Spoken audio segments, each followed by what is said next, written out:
voulais offrir à mon enfant l'éducation que je n'ai pas eue. Voilà.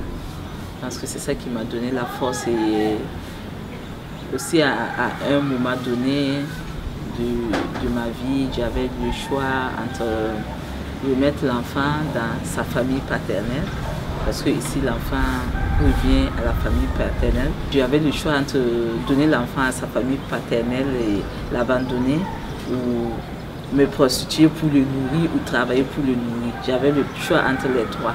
Et j'ai préféré travailler pour m'en occuper. Quoi. Tu veux du feu? Dans mon gobelet.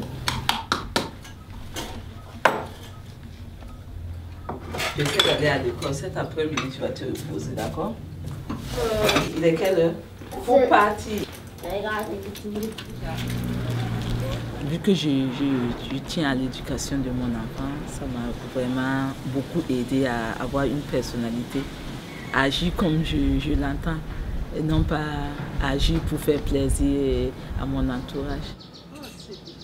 La femme mère ou la fille mère travaille doublement, parce qu'elle travaille pour s'occuper de son enfant, pour avoir un revenu, et à la maison, il faut qu'elle travaille encore pour le ménage, pour éduquer l'enfant, donc c'est pas évident. Du coup, la femme, elle est amenée à travailler doublement par rapport à l'homme.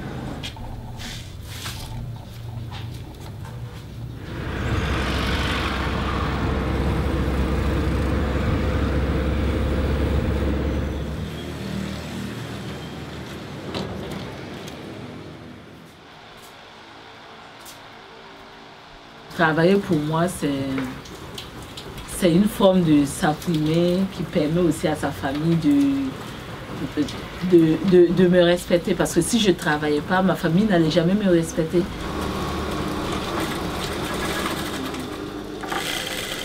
Je connais des femmes qui se battent comme moi, mais je ne connais pas beaucoup parce que c'est vraiment très difficile, les conditions ne sont pas favorables parce qu'il y a le regard de la société, il y a des préjugés, il y a le fait que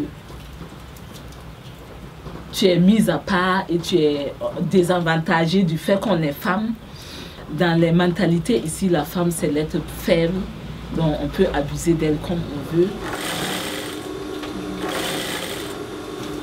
Ce que je souhaite vraiment pour mon fils, d'abord c'est la santé, qu'il grandisse bien, qu'il avance dans les études et qu'il ait de la personnalité, qu'il ne voit pas la femme comme un être inférieur, mais qu'il voit la femme comme une personne qui est là pour le compléter et qu'il puisse respecter la femme.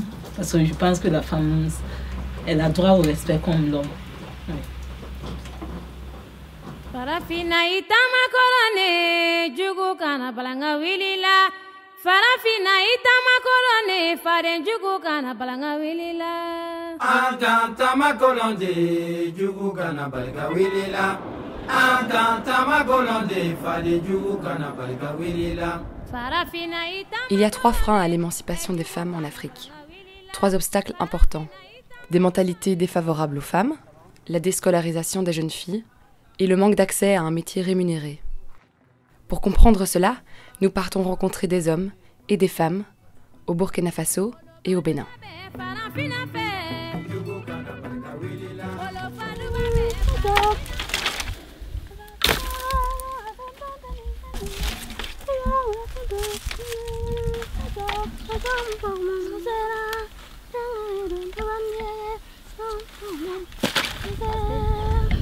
Ici, c'est ton mari là. Ils sont à l'aise. Tu manges, tu portes celui que tu veux, tu plains celui que tu veux. C'est pourquoi toi tu parlais comme ça. Mais tu es venu, c'est ton mari là, mariage forcé. Et tu ne peux pas trouver même une bolle pour puiser le lot. Tu ne peux pas trouver une marmite pour préparer. Même ton mari, tu n'aides pas. Mon maman qui m'a donné le Pascal pour dire ça, c'est ton mari. Moi aussi, c'est mariage forcé. C'est pourquoi, comme ça. Moi, c'est mariage forcé.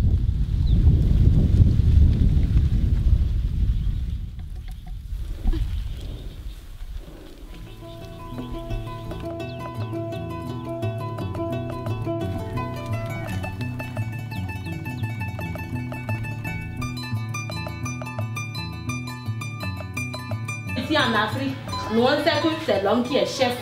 Et notre éducation nous inculque ça déjà, dès le bas âge. On sait que l'homme est le chef de la maison. Même s'il est petit. Même s'il est petit. Même ton petit frère à la maison, s'il est déjà garçon, tu l'appelles grand frère. Ils ont abusé de ça. On ne comprend plus rien dans les foyers. Moi, par exemple, je ne suis pas mariée. Mais quand je vois mes grandes soeurs qui sont mariées, moi, j'ai peur. Je me demande, est-ce que je peux subir la même chose? Dans les villages, ceux qui n'ont pas été à l'école, mais lui sait naturellement que c'est l'homme qui est le roi. L'homme qui est le roi de la maison. Et il peut amener plusieurs femmes qu'il veut dans la maison. Il peut se marier à plusieurs femmes. Parce qu'il sait que c'est lui qui les nourrit. Donc elle n'a pas le choix. C'est les frères qui décident toujours de l'utilisation de la terre, de l'utilisation de ce qui est du domaine familial.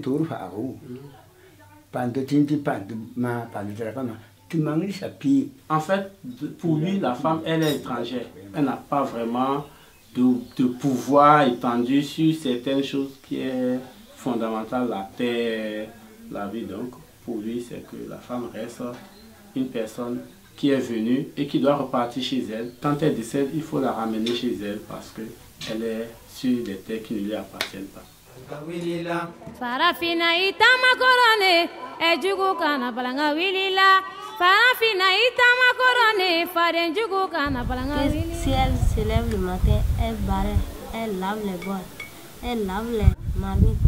Le soir, elle prépare la pâte.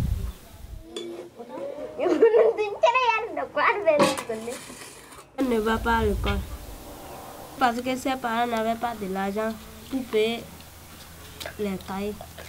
Ici, les parents prennent comme celle-là, elles le donnent le mari. C'est ça. C'est les maris qui prouvent que les garçons vont à l'école et les filles ne vont pas à l'école.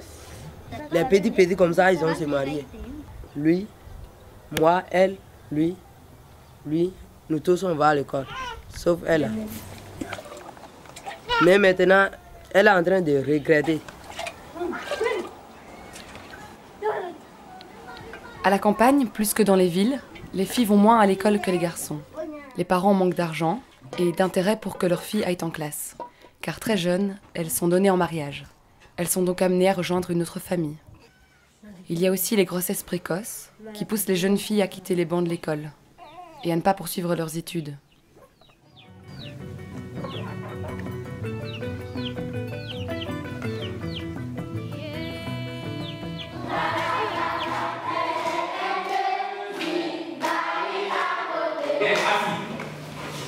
Tu vas compter de 0 à 20.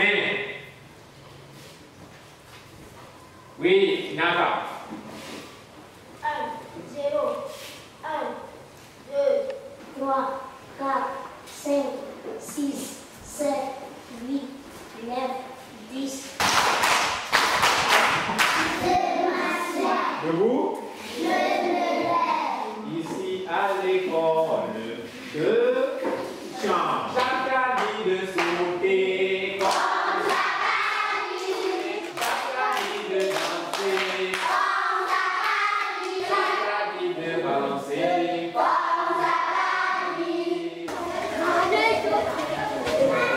Les filles ne sont pas très nombreuses.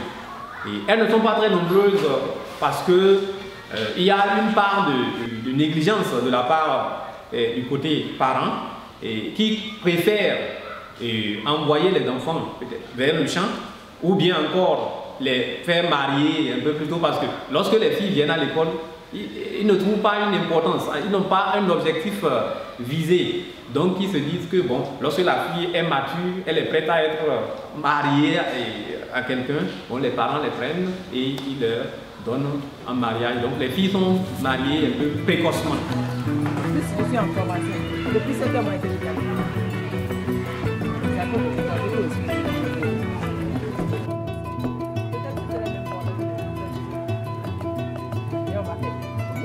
Oui.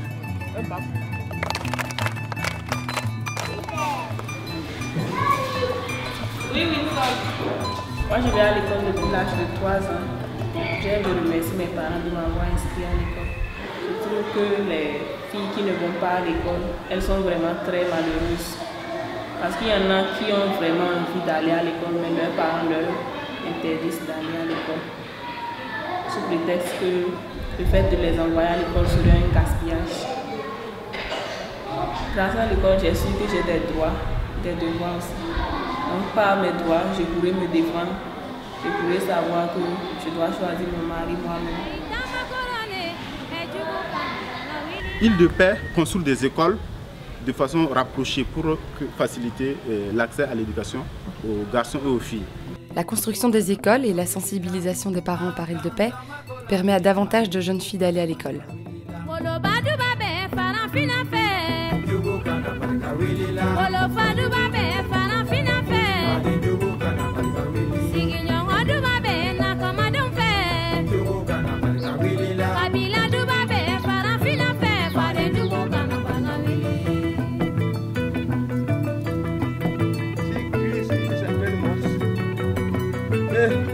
Max.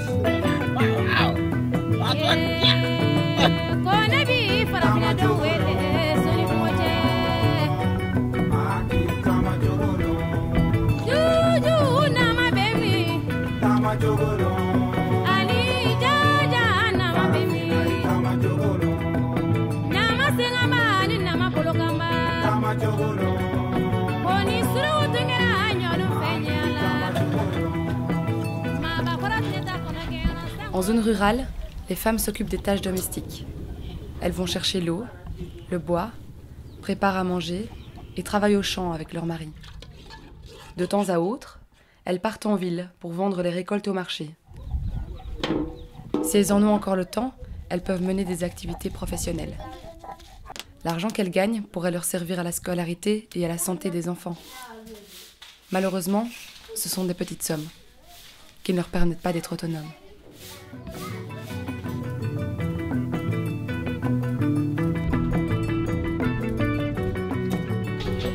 C'est bien d'avoir des filles, oui, parce que les filles, quand elle est partie, elle est mariée quelque part, si elle trouve quelque chose, elle m'amène. Elle travaille aussi.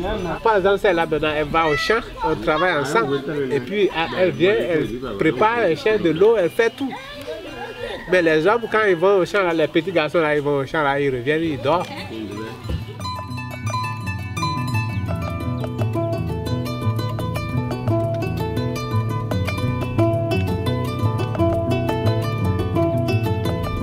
Les parents cultivaient, donc c'est elle qui a commencé par faire le gari dans la famille. Elle ne savait pas comment faire les bénéfices. Donc comme la huile de paix est venue, c'est la huile de paix qui les a aidés. Maintenant ils savent, s'ils finissent de faire les maniocs et le gari, s'ils vendent, ils peuvent enlever leurs bénéfices. Avec l'argent là, elle aide les enfants à pouvoir aller à l'école. Si dans la maison quelque chose manque, avec l'argent, elle règle le problème. Ou si l'argent manque son mari pour faire quelque chose, c'est elle qui prend l'argent et le donne. Elle est fière d'elle-même parce que ça l'a beaucoup aidé. Ce que ça change chez la femme, si tu n'as pas un travail et que tu te maries, il n'y aura pas l'entente entre toi et le mari. Mais si tu as un travail, vous allez vous entendre et vous allez vous aider.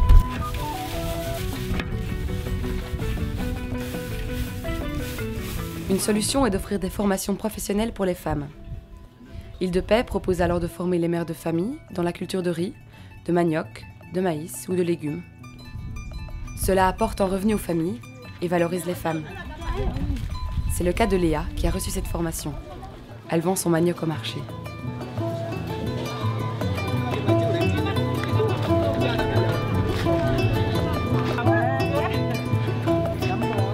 Au moment où je dois aller vers ma femme pour demander l'argent là, si je ne suis pas en bonne humeur avec elle, elle ne peut pas me donner.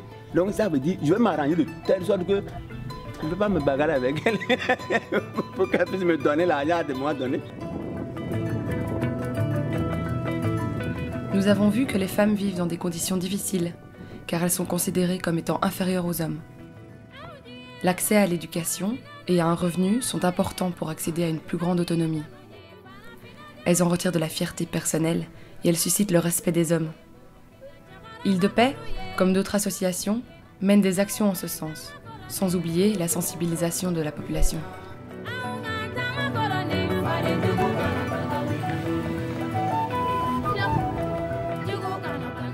Le chemin reste long pour un réel changement de la situation des femmes en Afrique de l'Ouest et dans le monde entier. La domination masculine, les mentalités, les mariages et les grossesses précoces restent d'importants défis à relever. Mais en laissant les jeunes filles à l'école, en apportant l'accès à un métier rémunéré et en formant des femmes meneuses d'équipe, on se rapproche d'une idéale égalité.